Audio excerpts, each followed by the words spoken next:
আজকে 3-4 দিন পর চট্টগ্রাম থেকে নোয়াখালী আসি। মানে আসার পর থেকে এত বেশি বৃষ্টি শুরু হয়েছে, আমি যদি আপনাদেরকে দেখাই, মানে এত ভয়াবহ অবস্থা আমি কখনো দেখি নাই। মানে এত বেশি ঝড়, এত বেশি তুফান, আর সাথে বৃষ্টিও আছে। তো আমি বেশ কিছু গাছ লাগাইলাম, আল্লাহ জানে গাছগুলোর অবস্থা কি হয়। আমি আপনাদেরকে দেখাচ্ছি, দাঁড়ান। এই যে হচ্ছে কি অবস্থা, আমার লাইটের চার্জও নাই। মানে এক কথায় যে আমার অনেকগুলো গাছ এখানে আছে, মানে অনেক গাছ, অনেক রকম গাছ আছে।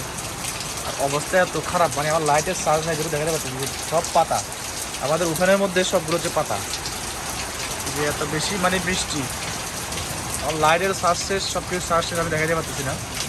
তো বাকি আপডেট আপনাদেরকে সকালে দিব, যে জ্বরে হচ্ছে গিয়ে কেমন ক্ষয়ক্ষতি হয়েছে, এটা আমি বাকি আপডেট আপনাদেরকে সকালে দিব।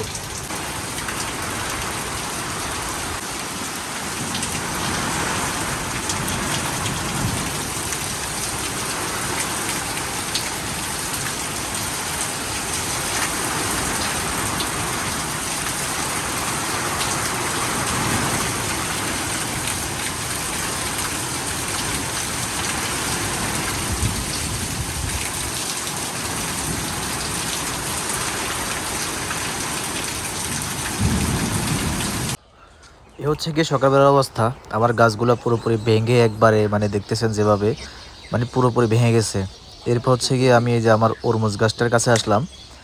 এটারও অনেকগুলো ফল ছিল, তো এগুলো পড়ে গেছে জোরে। আর আমার ভাই আমার গাছগুলো ঠিক করে দিচ্ছিল। আর এটা হচ্ছে কি আমাদের ছোটোখাটো একটা বাগান। এই বাগানে অনেকগুলো মরিচ গাছ, ইভেন হচ্ছে কি অনেক ধরনের ফল গাছ ছিল।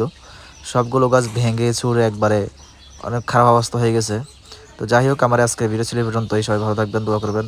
আসসালামু আলাইকুম সবাইকে।